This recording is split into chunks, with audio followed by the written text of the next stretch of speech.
Ask me. Ask Iliza anything. It's time to ask. Ask me all your questions. So not that I ever look incredible when we do our podcast, but I did have a colonoscopy today. So I guess more on that on our Patreon. You look incredible from a different camera. From a distance. Yeah, from a much smaller. The doctor did say she was a fan, and she was like, we do have to use a pediatric camera because you're so thin. I think she was joking, but we're not going to put in like double-ended ass to mouth full colonoscopy cam. Oh. Comforting or horrifying to have a fan do your colonoscopy? She called me. And because I couldn't get the doctor appointment, like she's so booked that I had to see the PA, and I was like, whatever, like just to set it up. And I was like, you know what? Let's be proactive. Let's get an appointment. And also Noah's here. And the doctor, we're talking. She's like, I just called to see if you had any questions. I'm like, that's cool. She's like, also, I have to tell you so I don't freak out. I'm a fan. And then she showed me a picture of her and her sister at a show in the desert. They came to see us in Palm Springs. And my reaction was, oh my God, the shrimp at that restaurant was so good, which doesn't make any sense to her. She was phenomenal. And I just have a little bit of a headache, but I got to wake up a little loopy, and Noah picked me up, who's also our special guest today because... Who's also had a colonoscopy in the past. He's also had a colonoscopy. Brag. It's not even a humble brag. Yeah. Also on the last episode, Glenn sent me a screen grab. He's like, your lighting looks phenomenal. So I did it again today, but I feel like I thought the lighting would do a heavier lift with no makeup on. So we're doing the best we can. I did think before I recorded, I was like, ugh, I guess I have to brush my teeth for this recording. It's on video, so I did. No, not just for the recording. But you do look good, and that background does look good. Noah, many of you had requested this, but my lovely husband wrote another cookbook, and it is called Grill Time. And he's just on here to answer some of your cooking quandaries because I know you guys have them. We can also talk about relationship stuff. But do you want to talk about this book? Yeah, I love this book so much. This is the food that I cook for my friends and family. It is a grilling book, but it's not like a like manosphere grilling book about all the ways to cook an elk that you hunted yourself on a live fire. This is real, accessible home cooking. It is everything from weeknight meals to weekend project cooking.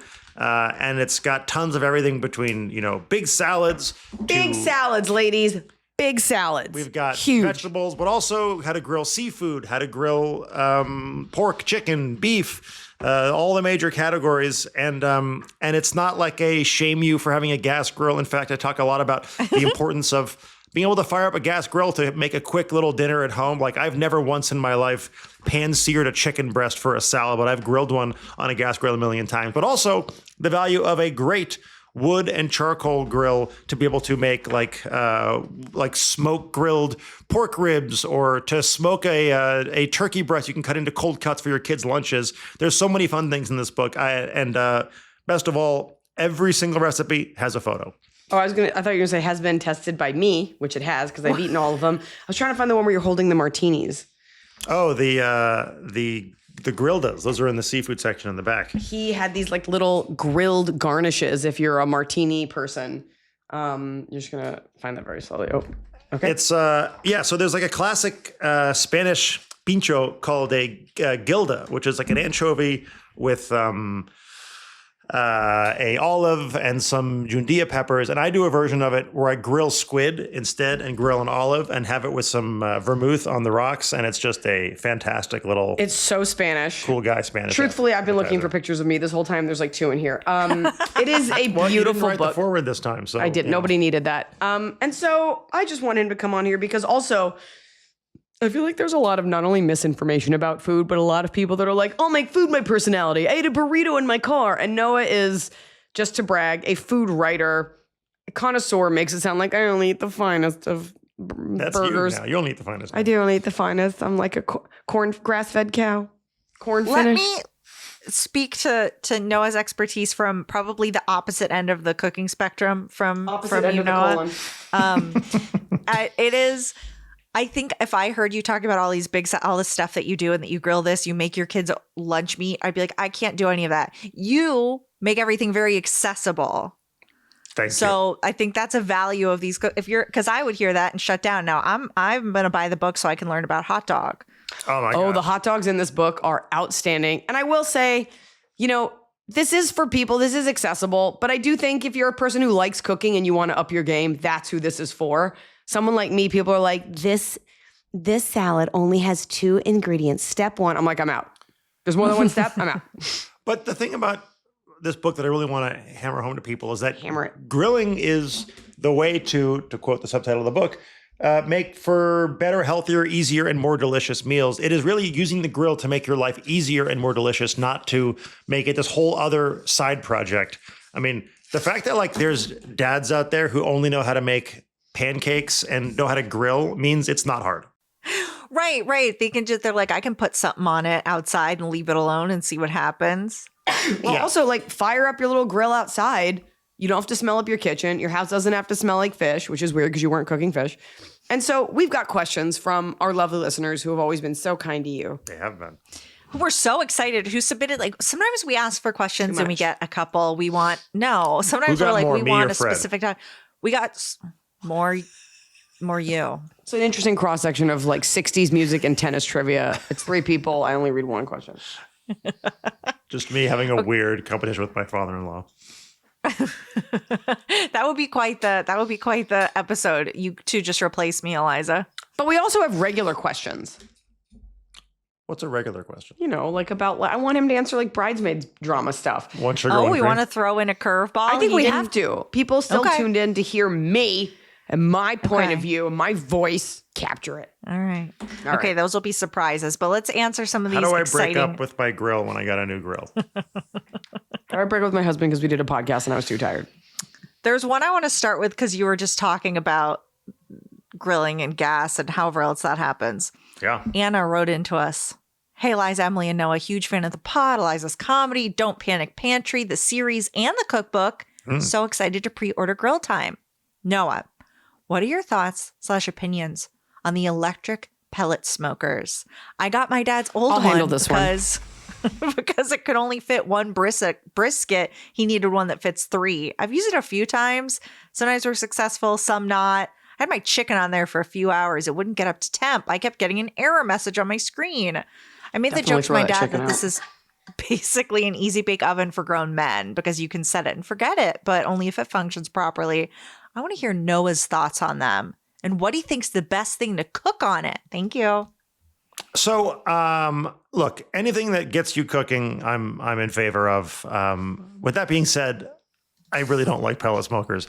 So to me, they're like the quintessential half measure. It's this idea that, you want to get smoke, but you don't really want to learn how to smoke things. So you just put it in a kind of little rabbit food, little hopper. Those little pellets they use kind of do look like rabbit food to me.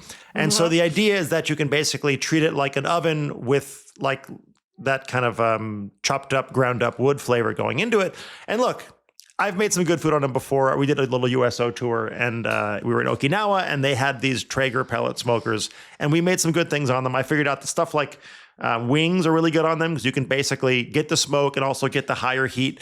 So you can start it on a low heat to render the skin, then crank it up and get the skin crispy, kind of like an oven with some smoke. But I also believe that the bigger the wood you're working with in terms of like the sizes and the chunks, the more smoke flavor you get. So like, like wood pellets are the worst.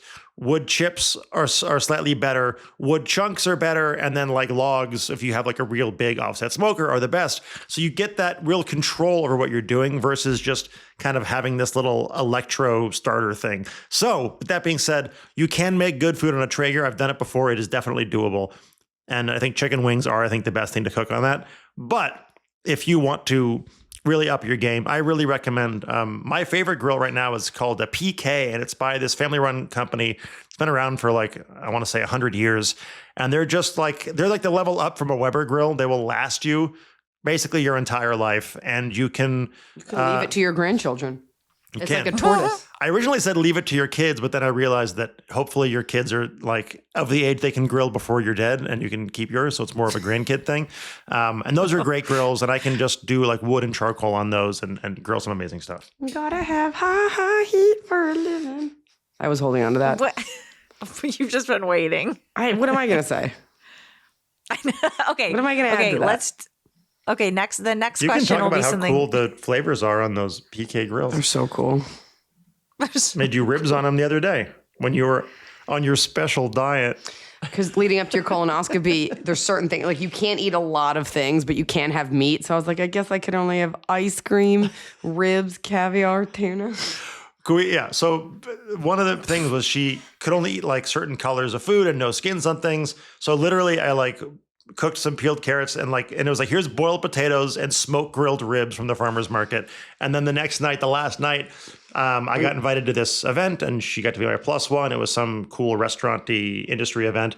And she's like, well, I'm allowed to have oysters and caviar still. So she's just like eating caviar. I had 5 ahi tuna hand rolls, several oysters, several shrimp, and then they were doing caviar bumps. I know this isn't relatable. And then they passed around ice cream. I was like, they didn't say I couldn't have ice cream, so I ate 2 scoops. And I just immediate explosive diarrhea when I got home. But they didn't say I couldn't have those things, so I loaded up. And first thing in the morning, you're just like, and now I'm so weak from fasting. And I'm like, you've not eaten for this long half the time of your life anyway. I did not eat all yesterday, and I'm like different today. I'm like, you just take the little things for granted. He's like, it's been 12 hours. Well, and we heard about your crab tail, Noah, in the last episode, how you retrieved crab for her for Mother's Day. I did. You went out on the streets, had to go out on the streets twice. Noah almost had an aneurysm when it was the wrong crab, and I had to save Mother's Day by assuring him it was okay. Most people wouldn't go back. For me to go back and exchange it. You got to go back. Sorry, Whole Foods. You cannot mislabel an entire species and be like, ugh. Especially for a more expensive one. So they charged me for a more expensive crab and gave me a cheaper crab. Sorry, Dungeness. Anyway, moving on. Okay, this question sounds like I wrote it in, but no, it was on Patreon. Question for Noah. Any tips on switches to hide veggies in my toddler's food? Oh, he's going to have something to say about this. So I don't really believe in hiding vegetables in kids' foods. I understand how it happens. I understand, kids are complicated and it's hard to do, but I'm a big believer in the idea that you want to not just have your kids eat healthy food, but have them have a healthy relationship with food. And I think starting early on, Emily, as much as possible, to have them understand what they're doing and what they're eating. This like Jessica Seinfeld, their spinach and the brownies thing is not. Who is an ally, and we do like. Okay. So, and so that part of it, I'm not as big of a fan of. One thing I really talk to my kids about is that tastes change. And so if they say they don't like mushrooms, it's important not to just like reinforce that anytime you're at the grocery store, but instead tell them taste changes and try integrating it again in 6 months and see what happens. So like I do put vegetables into things. I do make them these like healthy green smoothies, but I show them what goes into it. And look, they're going to disagree sometimes, but like your kids are going to eat and they're going to survive. It's more important to think about the relationship with food to set them up for the future. With that being said, I do hide veggies in adults' foods because they're idiots and they don't know any better. Once they're an adult, I don't care anymore. So I'll sneak lentils into like a turkey chili and not tell anybody. You cannot get through the meal without being like, guess what's in there? Guess what's in there? Lentejas. I wait until you've had a few bites and enjoyed it. I'm never like, what? I'm always like, that's fine. I just like don't stand for lentils in the way. I'm not like on like a yoga retreat. You like love lentils so much, and I just the propaganda around it is it's enough. Not propaganda. It's fiber maxing to try to extend I am life like and the health of my family. A child in that if your kids say they don't like something and you go to war, they will make it their personality that they don't like it, and they'll always bring it up. Like Sierra eats a little bit of dinner and then she'll be like, Mom, I'm still hungry. And we're like, well, that's really rude to say that with a smile because your food is right there. So then it becomes her thing like, guess what? I'm still hungry. You're like, well, guess what? You can eat that cold turkey because that's what's there. It's not cute that you're like still hungry. And so the more you talk about lentils, the more I roll my eyes. I can extend my life with raspberries. Those have fiber too. I also sneak anchovies into broccoli pasta and don't tell anybody. And they go, why does this taste better? And I go, I don't know. Omega-3s, fish oils. Why is my skin flaring up? I don't know. Do you have a fish allergy? Oops. I love this moral line of you won't trick children, but adults, it's like, yeah, you're going to eat what I put in there. Yeah, trying to change an adult's opinion about ingredients is impossible. A kid, you're still teaching them the way to be. But It an worked adult, for me. I didn't like anchovies. Now I eat them on toast. That's true. I eat them and tomatoes. But you were blinded by love.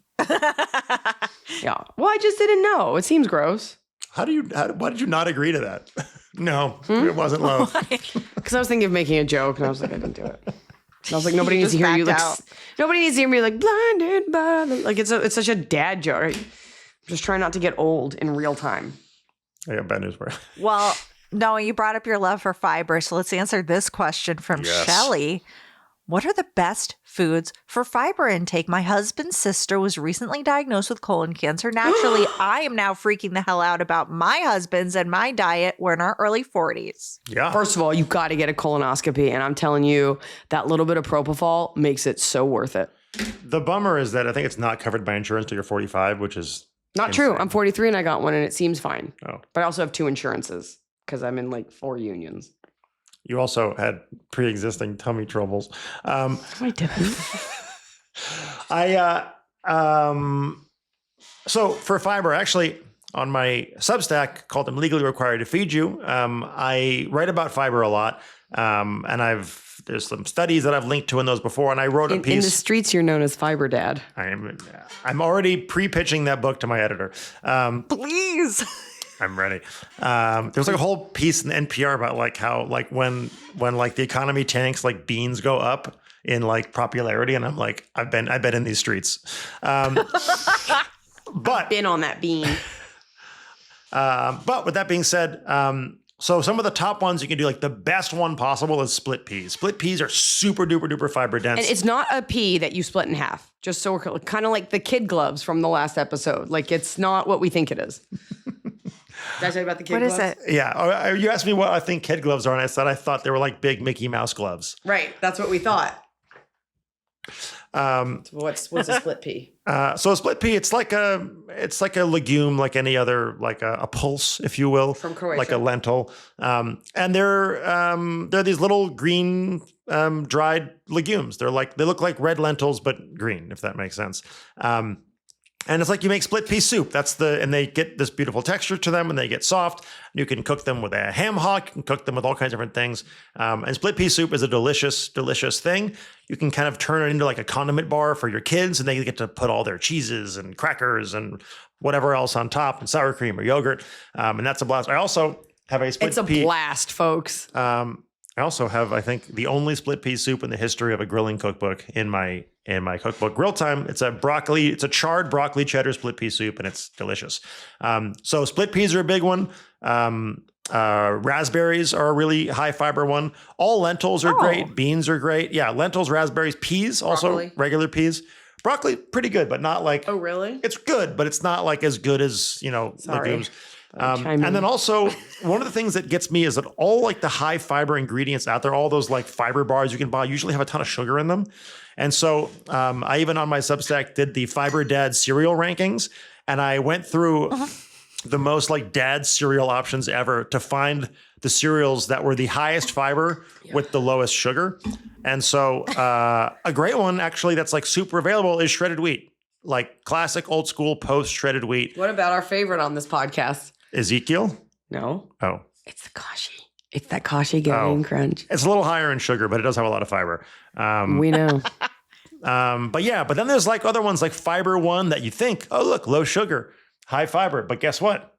It's got that bullshit fake sugar in it. Not to spoil my bottom of the That cob. was my bottom of the cob. Really? I wrote it down right here. Oh, wow. God. I would say finding good cereals for you. I like the Ezekiel Golden Flax a lot. It is a high fiber, low sugar cereal with lots of sprouted grains, really nutritious stuff. So thinking about it in those terms is really helpful, and kind of getting your dose in that capacity is a great way to do it. So start with a nice kind of high fiber cereal, throw some raspberries in there. You're most of the way there. Make a big pot of split pea soup, throw some in the freezer, have that to go with you. And also just like sneaking lentils, like red lentils into like stews and soups, especially like chilies and ground beef kind of things, because red lentils, when you cook them down, they almost take on the texture of like a ground beef, and so they kind of dissolve into it, and it's really you kind of lose it in the sauce. But I do like that. Usually, people are asking like about these little things in their life that they've blown up to be big. And these people are just like, how do I hide things in foods? How do I trick myself into not dying? Because battling with your kids is exhausting. So you're just like, whatever, I stuck it under it. Just eat it. This bitch Kelsey went to my wedding and was rude to me. How do I sneak anchovies into her broccoli pasta? Well, Iliza, you can also weigh in on this one, I think, because you're a healthy eater. So hi, AIA crew. Please play Hot Scotty song. It makes me laugh. Hot Scotty number one, Hot Scotty. Hot Scotty number two, Hot Scotty. Noah, I do most of the cooking in our household, but my husband, a former pickle entrepreneur, likes to experiment on the weekends and cook for both of us. We are kidless, so it makes it a bit easier for meal planning. My issue is he eats like a bachelor. For example, he'll get home from his last sales call around 8 p.m., eat a bag of Doritos or 4 slices of pizza heated up and placed back in the box so he doesn't dirty more plates. I would not. I make a lot of half-baked harvest meals, soups, chilies, pastas, stuffed peppers, basically easy to reheat meals. I've tried asking his favorites and making those more, but unfortunately, Hungry Howie's Pizza feeds him more than I do. So, question. How do I get him to eat healthier and get him out of his single dude eating habits? For context, we've been together since 2020, married since 2023. Nothing has changed. Well, I mean, you could have the food ready for him when he walks in, because it sounds like he's just grabbing whatever's quick. That's what the Doritos feel like to me. I think he likes the pizza and the Doritos. I think sure, everybody on the weekends, does. He's making food. He's like, oh, I'm going to make the food. And it sounds like maybe it's a loose pizza. Yeah. I mean, I think you gotta, if you want to eat healthy, you gotta make the food. Otherwise, you gotta get him to cook different food. It just doesn't sound like it's a priority to him. And he's like, whatever. And this is for you too. And it's just like, unless he has like a health scare, it just sounds like it kind of works for him. So he's like, whatever. So I think you're going to have to be like, here's what I have available for me, or just reheat your own thing, because you just don't want to eat the way that he does. And then it's going to start to sound like you're nagging. Or he can go get a colonoscopy and you can be like, look at these stalactites of fake Dorito cheese in your lower intestine. You're dying. I guess I want to know whether they've really had the conversation. Is this like I've sort of quietly mentioned maybe this, and he goes this, and you go, okay. Or do you have the conversation and he's like, I don't care what you think? Because that sounds like a larger marriage issue to me than the diet part itself. I don't know. What do you think? So you're saying on the nights that he has to cook, that's what he makes for both of you, or he comes home exhausted, he just grabs it? No, so it sounds like he does some cooking on the weekend.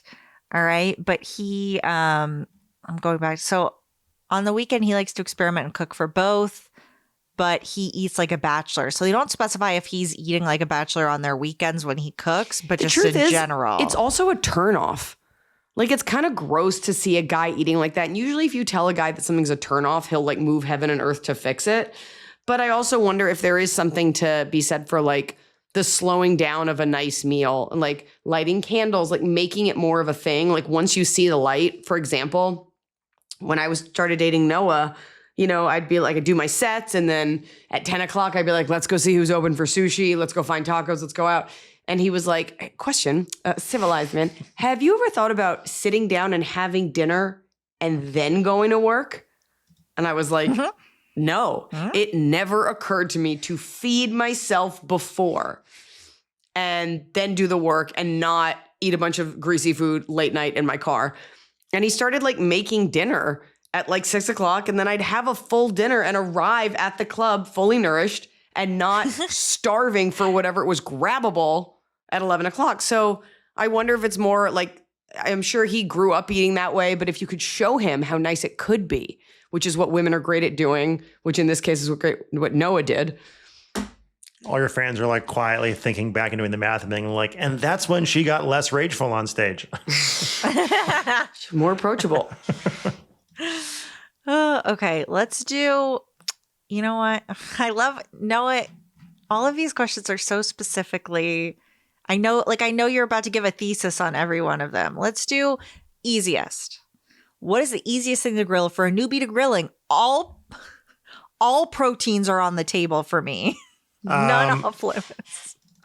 Yeah, I mean, if you want something with, a little more ease and durability to it, I would say there's a recipe in my cookbook that I adore that I think more people should be putting in their backyard barbecues. It should be right up there with like burgers and hot dogs, which is like a souvlaki pita, where essentially you can do a lot of the work ahead of time. So you can make the tzatziki, which is like, you don't have to worry about it. It's a simple sauce. You can marinate I usually use a pork chop, but I butterfly for that. But like a pork chop is great. We can use chicken or steak, and it's a simple marinade. And that way the meat has all this flavor to it. There's some fat on the pork chop. Then you're basically just grilling like a marinated pork chop and then chopping it up. And if you overcooked it a little bit, it's not a big deal because you got this beautiful sauce and the tomatoes and onions, and you have this grilled pita, and cucumbers are in the tzatziki. Yeah. Oh, okay. And so you have this really kind of like Talk about the grilled forgiving pita. option. Yeah. So you like brush some oil and like oregano and salt on a pita and grill it. To like a hot dog or a hamburger. You could have these like healthy pitas, and grilled pita bread is one of the greatest things on earth.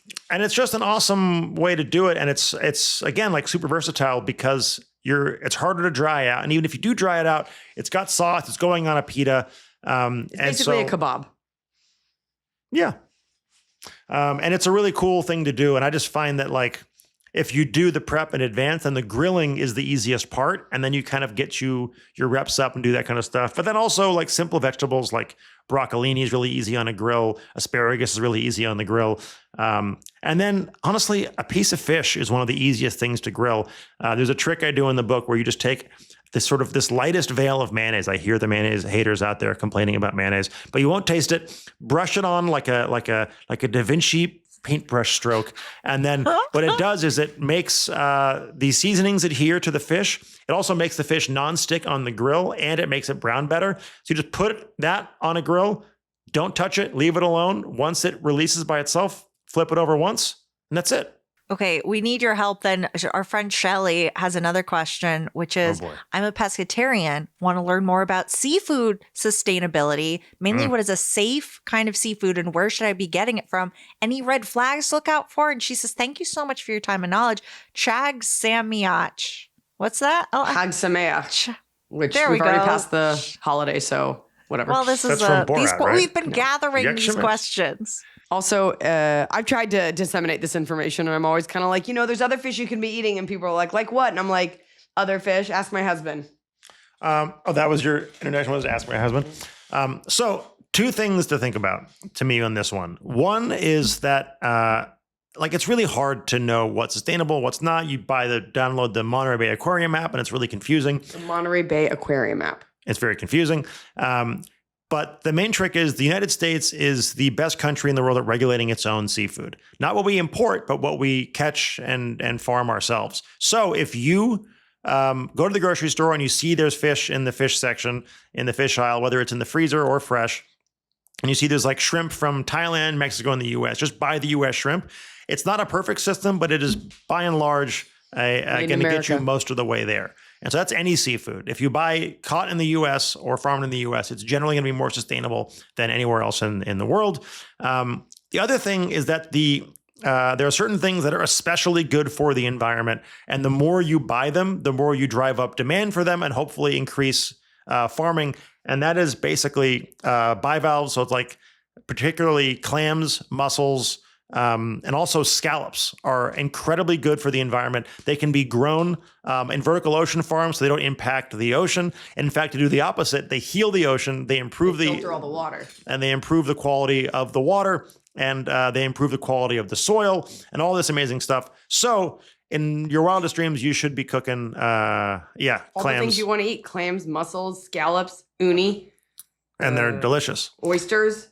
And they're great. It's a really good grilled clam with cocktail butter in my book. That is a big hit. Big party hit. Seafood party. Okay, let's do a motion party. You cannot get in. Okay, sorry. Let's do an advice question I think a man will help for. Hi, Eliza, Emily, and fam. That's you. I need your advice on how to not be a hypocritical boss. And the subject of this email is, how do I keep my employee from being a hoe? I, 36 female. Are you a pimp? I'm a head coach. I just want to make sure. Okay. Well, I'm a head coach manager at a CrossFit gym. And one of my coaches, 35 male, has been sleeping around with a few of our members after a breakup with his longtime girlfriend, causing major drama in our community. I want him to stop hooking up with our athletes, but the problem is my boyfriend was a member too when we started dating, so how can I say anything without sounding like a total hypocrite? We've been together for 4 years, have a 4-month-old baby. Don't know if this is useful, but I know you like context. I love your take. Love from Belgium, Marley's. So Noah, how do you tell a man to stop being a hoe? Well, first of all, this is a sex positive podcast. I have a kind of an opposite theory about this, which is I used to work at a bar in Koreatown called Beer Belly. It was like a little beer bar kind of thing. And, when you're bartending, you get hit on from time to time. And there was another bartender who was a kind of tall, good looking guy. And So glad you said guy. and he would get hit on a lot and would take girls back to his place or their place after the shift, Whether they wanted to or not. and they would have a great time. And I would sometimes get hit on, and often would not do that. And the manager went up to my buddy and was like, "You can't sleep with the customers." And I was like, "Actually, counterpoint. When they hit on me and I say no, they never come back. When he has sex with them, they come back and become regular." So I think, as long as he's practicing good bedside manners, like As long as he's not blowing them out so they can keep, walking the next day. then it's if he rejected them, they might never come back. I don't know. I don't know like the HR labor laws. Like I don't know if you have to disclose a relationship over there in Belgium. I don't know if it's like a Flemish contract or something. The one side is, look, you're all consenting adults. He's just like that seal in the estuary scooping up salmon. Those women swim in and you're just scooping them up. There's no competition. Can you really control what people do in their free time? Well, if he's hitting on them at work, I guess that's part of it. But I will say, welcome back to Iliza discusses office culture through a lens of only having watched The Office. Having and never had a real job. I don't know. It's kind of like, you can't legally, it's like it's in his free time. It's like if you want to do drugs in your free time, as long as you're not doing it at work. But I do think because he's a guy, you could sit down and just be like, "Hey, dude, it's people are talking about it. It's uncomfortable. Can you please date elsewhere?" I mean, you could at least say it. I feel like if it was reversed, you said it to a woman, she'd be like, "This is my body, my rights." But I feel like with a guy, he'd be like, "Right, I'll go fuck somewhere else." All right, this is my body, Well, yeah, my if they're rights. losing business, if she's like, if there's drama where people are all on the Facebook group for this CrossFit gym fighting with each other. It's just be like, it's a bad look and it bled over into a professional environment. It'd be different if you were in a clandestine way having sex with these women and no one talked about it, but now it's become my problem, so I need you to stop. Well, I guess, is it really a problem, or are they just assuming it's a problem? That's the other thing. But is also, it preventing business? She says there's drama in the there's community. drama, but also because of the girls who were jealous he's not sleeping with them. but we're all adults here, and maybe there's a way where you don't get involved. If people stop coming, then because of this guy, zero pun intended, then that might be an issue. It just seems like you don't want to deal with it, which you really shouldn't be. Be like, we're all consenting adults, and I cannot control his actions, because you can't. You can't legally say outside of work. I think we're But missing if a some guy data at your points on this one. gym, it's hard because if you're the issue, I think, is if he's basically creeping people out at the gym. How many people is he hitting don't on think who he's are saying creeping no, people who out. aren't sleeping with them? I don't think he's creeping people out. That's the thing. It sounds like women are like, this guy's gorgeous. Now I'm jealous. Yeah. If he were creeping people out, there'd be no drama. They would have come to you and been like, please tell Hans or whatever to stop hitting on me. Frank. I always say, when I used to be a waiter or a bartender, if you hit on the customer first, that's bad customer service. Right. But if they hit on you first, now you're just dealing with this. Also, your own situation. I appreciate that you're calling them your athletes, and I appreciate that there's a code of conduct. This isn't like you're a doctor and you're a psychologist and you went to date a patient. This is a gym.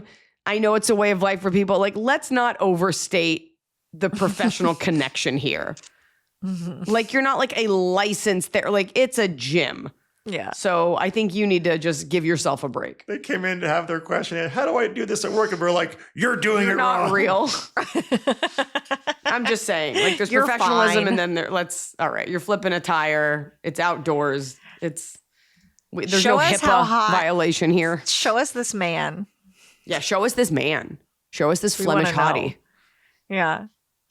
Ashley has a question for everybody, but I think Noah's really gonna nail this one. Hello to the most beautiful and wonderful AIA crew. There was mention of Noah coming on an upcoming episode of the pod. I have a cooking related question. Do you have any suggestions on the ways to grill tofu and or tempeh? Any perfect go-to marinades? The Dope Panic Pantry is my absolute favorite cookbook. I use it all the time. I stock up on copies to give as birthday presents or during the holidays. I pre-ordered your new cookbook a few weeks ago. I'm really looking forward to the new recipes. Thank you so much. This is Ashley, and she said, I don't have to be anonymous, but it does make me laugh when you say anonymous. So this is Ashley Anonymous. Ashley Anonymous. And Emily, congratulations on pronouncing tempeh in the right way. That was the most normal, non-weird way to say it. You did it. If I wasn't here, Iliza, how would you answer this question? I'd be like, you have to ask Noah. I'd be like, it's going to be gross either way, so just eat it cold. Disagree. Okay. I love tofu. I grew up with like hippie parents. So I grew up on that stuff. Tofu and seitan and tempeh. I do like seitan. The name is so weird, but I love it when it's pretend chicken. I love how it soaks up the soy sauce. A little squeaky. Yeah, it's squeaky. So the trick to grilling tofu, and I have a really good grilled tofu banh mi recipe in the book with lemongrass barbecue sauce. That's really delicious. But the trick to tofu is marinating it helps a lot. So I make it really good. It's in the early section. I'm it's looking in it up this. by tofu. And you marinate it, and you want to use like a firm tofu, obviously, for the grill. And then you start it at a really, really low heat. Because with tofu, the issue is you want to basically be drying it out so it can actually crisp up a little bit. If you cook it really hot and fast, it's going to kind of just break apart. So you can also pre-bake them if you want to at like a low temperature to kind of dry them out and then throw them on the grill to finish them. So that is kind of the deal on that one. Here's a picture. Oh, Beautiful banh mi.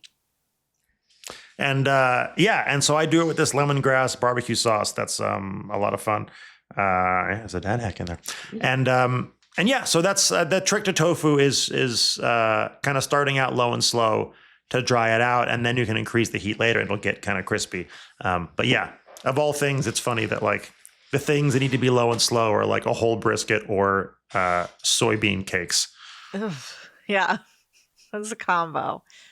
We have a second part from another question asker that is just, Iliza, you can speak to this as well. Doesn't feel like it. How do you make the choice of what to make for dinner every damn day? Well, that would be a Noah question. It is actually the hardest part. It is tough. Like I am the food maker in our house. I make probably 19 of the 21 meals a week in our house, and the other two are not that Iliza makes them. It's that we like order takeout or go to dinner or something.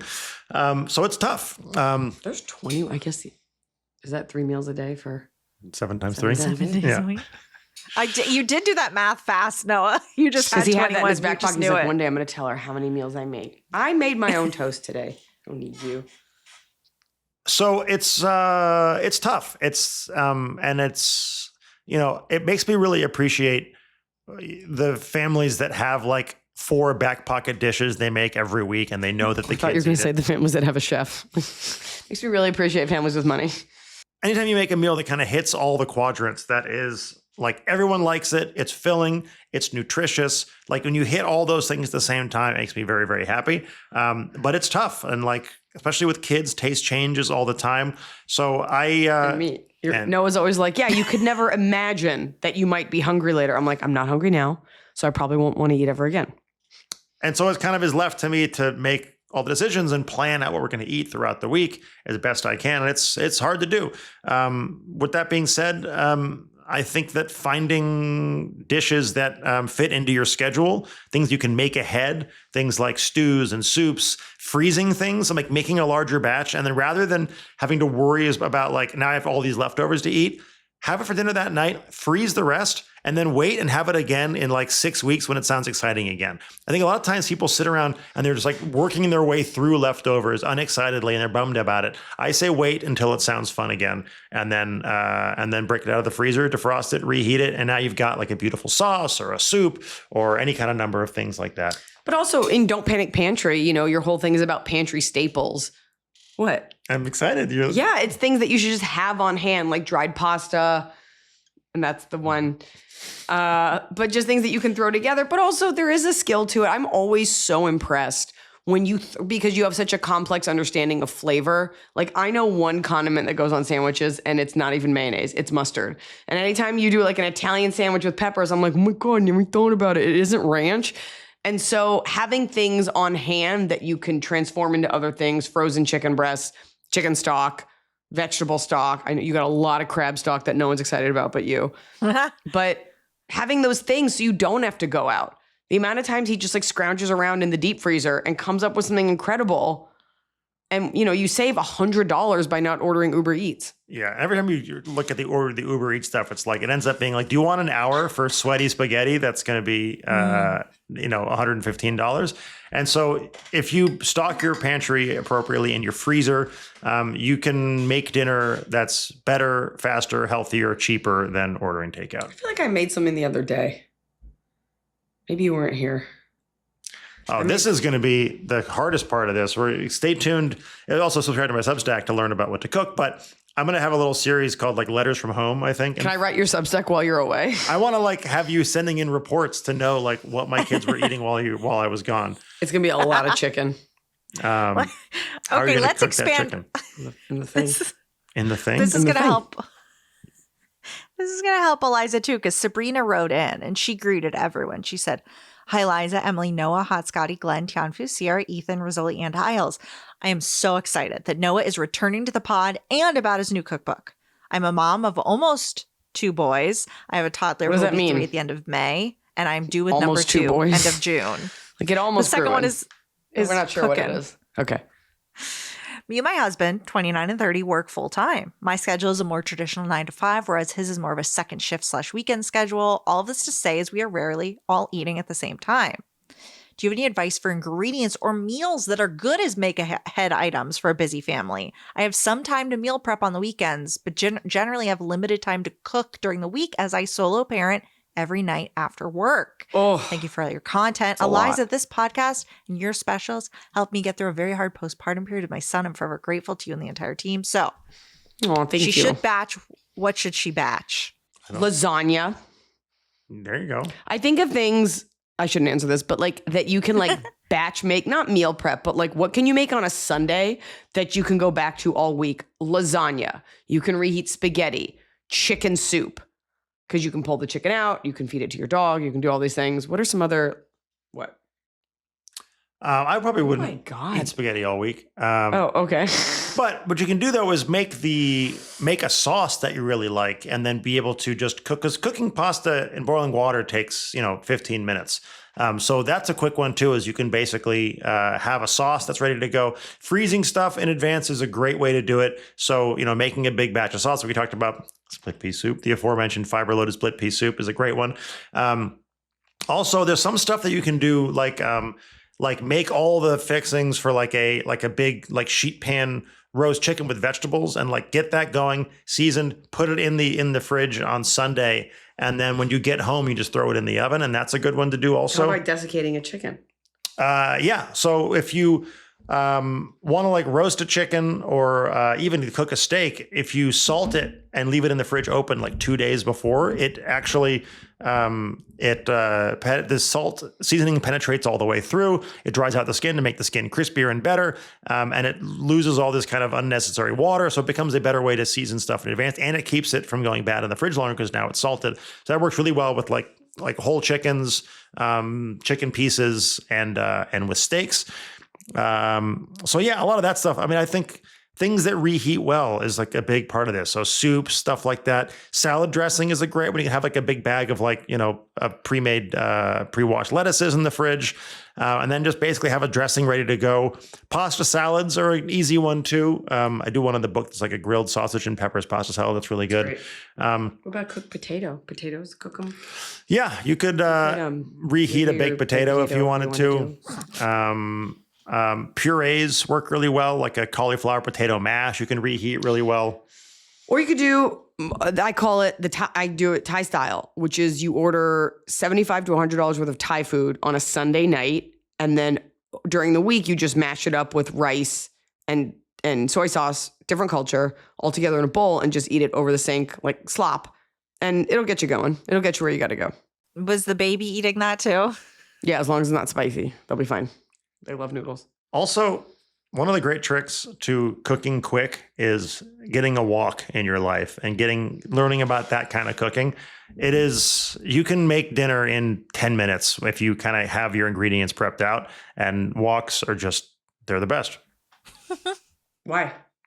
It's a big carbon steel pan, essentially. It's like flattened out, and it curves up in this cool way. So you can like cook with a lot of surface area, but be moving things around. So you can make stir fries so fast and so well. It's like, look, there's a reason that it's been happening for thousands of years, and making like fast food that's way better than McDonald's. Sorry, Emily. Maybe that's what I'll do.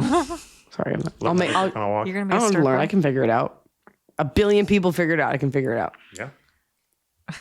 No, There's a wait, do you great food blog called The Woks of Life. If you want to learn about like cooking in a wok, it's a great one. That's so cute. I love that so much. I would have called it wanna know wok if this way, but that's just me. I feel like a lot of our questions have spoken to what you put into the book, but is there like a recipe or a surprise thing you came up with that you haven't gotten a highlight? Like you're like, I also have a recipe in there for sherbet. Like what's Yeah, grilled sherbet going is on? delicious. No, Hot soup. hot soup.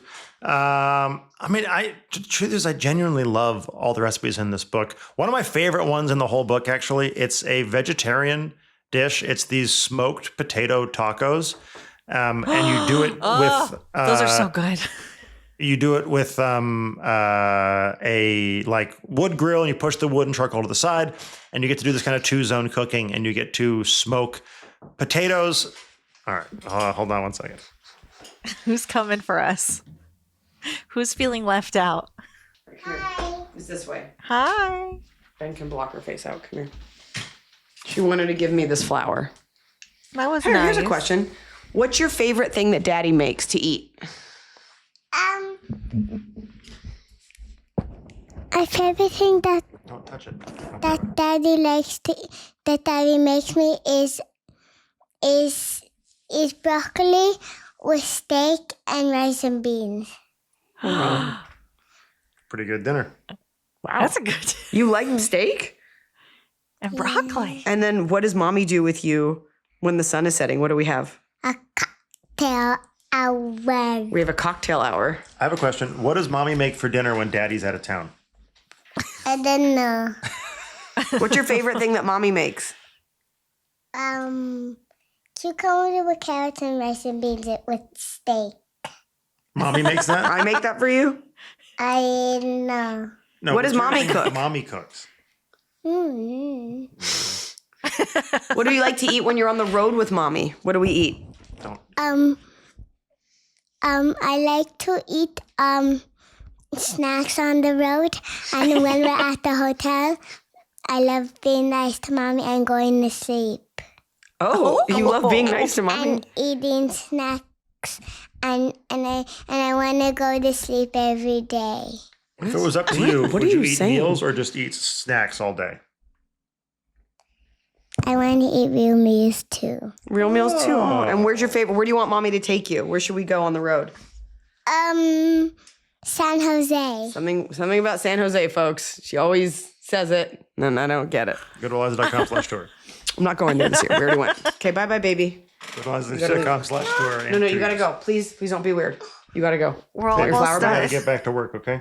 We're almost done, baby. No, you can keep that. Thank you so much. Sarah, content never sleeps, okay? You gotta go. This is a lot of work for Ben to blur your face out. We love you. She listed broccoli as her before the steak. So no, she you did it loves- right. That makes us She loves better than vegetables, everyone. Actually. We're big. You know what? We're big. Like you can always take vegetables. Like they can reach the carrots, the cucumbers. Growing up, my mom always had them like in a bowl. I snack on them a lot. So they love carrots. It's like a sweet little Yeah. vegetable. It's great. But there is that thing sometimes where I'm just like, all right, now eat your spaghetti or no more carrots. And it sounds insane to say that, but the truth is, like, I don't want you to be hungry in the middle of the night and then wake us up. can't So eat a you bunch need to of eat something with some real I like. tell her she got to get that protein. All right, here we go. So anyway, One of my favorite dishes in the book that I think is just an incredible thing is the smoked potato tacos. You smoke potatoes and tomatillos on a regular old grill, like a wood or charcoal grill, and then you fry them up with chilies and all this fun stuff and make these delicious, smoky, acidic, amazing tacos. And you have that. They're outstanding, and we do them at our parties, and it's better than like meat or fish or steak. Smoked potato, it's so filling. There's a version of that, maybe the exact same one you made the night that I met you. I believe Iliza had a party at her house. Oh, yeah. And The Day I of the Dead came, party. And you Yeah. had a Yeah, different, he took You had over. a different assistant. Yeah. That's And I was right. like, who's this guy who's here now? And then He I bought ate a little potato sterno taco and I was burners. like, this Yeah. is great. And now you moved to Atlanta and I took over. You moved Yeah, away and now yeah. I'm here. Now he drives Those the are Honda. great. I still think about those tacos years Well, later. Come visit So, for the 400th I episode. approve. We'll They're treat in you. the cookbook. well, now Folks. I'm going to just make them. Yeah. Iliza, are you focusing into a top of the cob? I was, but I was going to say it is a beautiful cookbook. It is a perfect Father's Day gift. You know us in this podcast. I am not big on like shilling products to people, but I was here for all of it and the shoot and all the testing. And I believe in my husband. I think he makes delicious food, and we're not some weird like homesteady trad wife couple trying to sell you like hair supplements. Trying to just give you a nice cookbook made by real people. Also, for a little role swap, I'm going on the road. I'm going on tour. This book, when this episode comes out, I will be on the road. So go to any of my social media pages to find my tour. Galuten on Instagram. Galuten, not hard to Google. If you go to noahgaluten.com, there's a page to find my cookbook tour. And it's amazing. It's a 21-city tour with literally pop-ups with some of the best chefs in the country. Everyone from Frank Panello, the amazing pizza maker in Brooklyn, Chris Bianco in Phoenix, Renee Erickson in Seattle. I'm going to be Minneapolis and Kim. and Kim in Minneapolis. I'm going to be at Malagon, a Michelin-starred tapas restaurant in Charleston, South Carolina. I feel like I'm like a male comic on a podcast doing tour dates. I'll be at Zany's in Nashville. Actually, I'll be at Zhao Bao in Nashville. At the experimental space next to Zany's. So it's going to be so much fun, a 21-city tour. And I'm just so excited to be out on the road and throwing some really fun. You can get your tickets. tickets. He will be there. He will sign. All the tickets come with a meal, a drink, and he's got a lot of great drink sponsors, cocktails, alcoholic and not. And your ticket, you get a signed book. Noah will be there signing them, the snack, the drink, the bite, the experience. It's super fun. I will be at some of them, and you come on out. It's perfect. It's a great ticket. It's a great, and it is also food you It's probably so would not have fun. access to otherwise. I'm very excited about it. Emily, you'd better be there in Atlanta. We're He's gonna not be coming in to Atlanta, and I'm really upset You about better be it. there. Come to Anyway. Charleston. Come to Nashville. It's not that far. I was looking at the She's dates that not were getting on a closest to me. plane. You're not doing that. No, I You're would not. drive.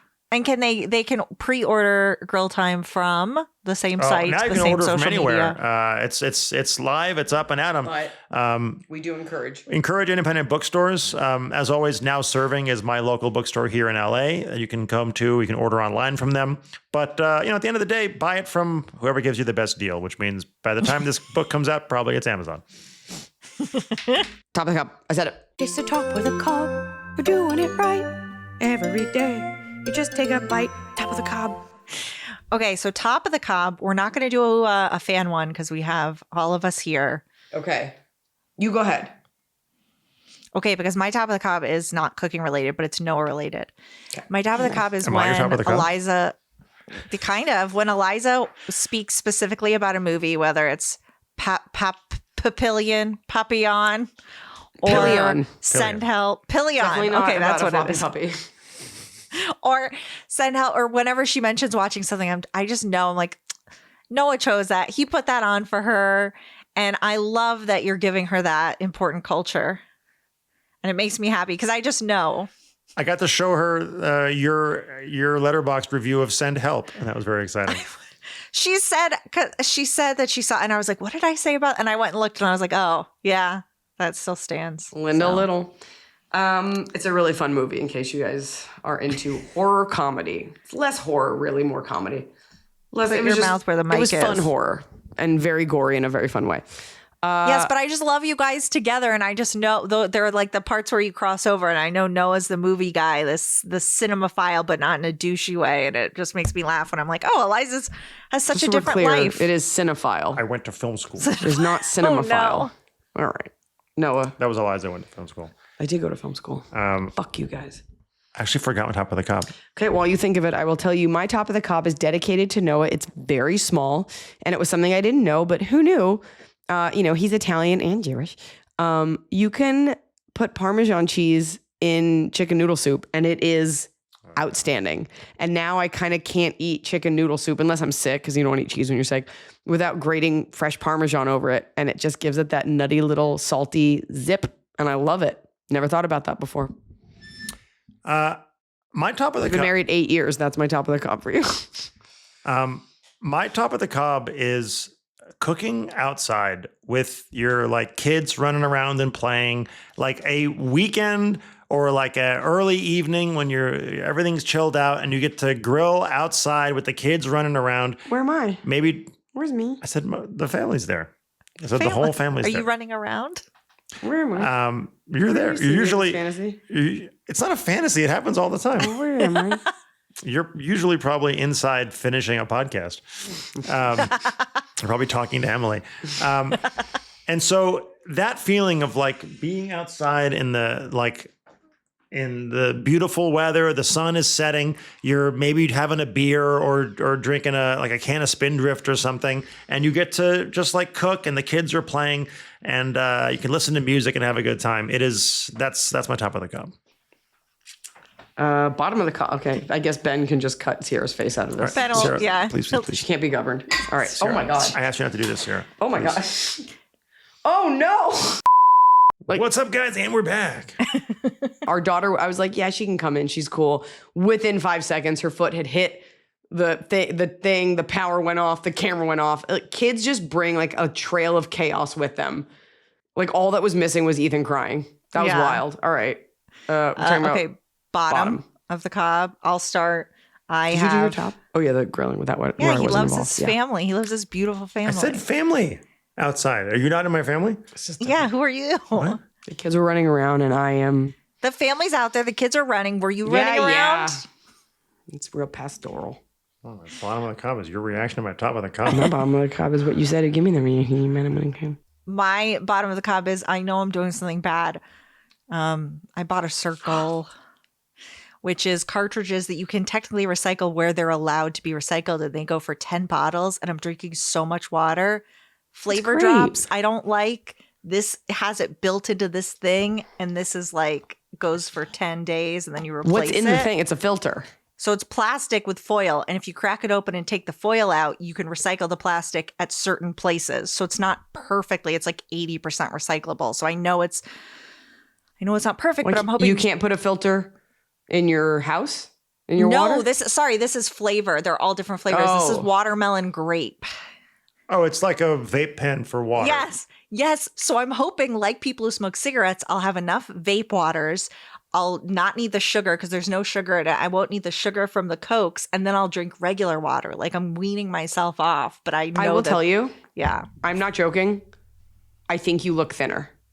I'm drinking water. It's better for me. Your face looks different. And I was going to say that earlier, and then we got sidetracked. I'm drinking You look crazy healthier. amounts of water. I feel better. I'm really happy for you. So I'm hoping, I want to get off this cartridge system. This is your bottom of the cup? My bottom is that it's a plastic cartridge, and I look like Yeah, a it's piece of disgusting. shit. Well, it you don't leave your tastes good. house, so no one's going to know. So after this, you go to what? Like, what's the water bottle equivalent of Zins? It's you put a lifesaver in your mouth every time you suck drink the one and you water filter through the lifesaver. They taste good. So it's my If bottom. people are putting, if like 23-year-old guys are sticking Zins in their foreskins, are women putting them like in their outer labia?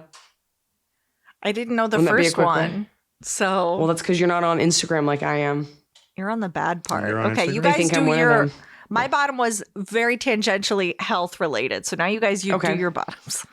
Mine is food related, and it is such a small, not gripe, really, not even bottom. It's a bottom. When you are at a restaurant and it's like a decent restaurant, like a nice restaurant. There's a waiter, and you ask the waiter about an item, and they literally just read you the description that's already on the menu verbatim. I'm like, oh, can you tell us about the snapper? Yeah, it's coming in pan-seared with butter and a little bit of thyme. You're like, yep, I can read. I graduated from elementary school. And like, then they don't give you, I'm like, I don't need you to read to me what's on there. I was wondering if there's any other insight or something about the snapper, something beyond what is available. And I always think that's kind of funny because you don't want to be like, yeah, I can read. So you're just like, uh-huh. And I'm like, I guess I'm not ordering that since there was no information available. Yeah, they didn't sell you on it. There's that too. Like, even if you're just like, it's a nice piece, I'd be like, see, it's nice. My bottom of the cob is about food labeling in general, but specifically about all the products now that say no sugar, no added sugar. And it's what ends up happening is... I had written this initially. I wrote allulose, sucrose. And what ends up happening is they create these bullshit fake sugars.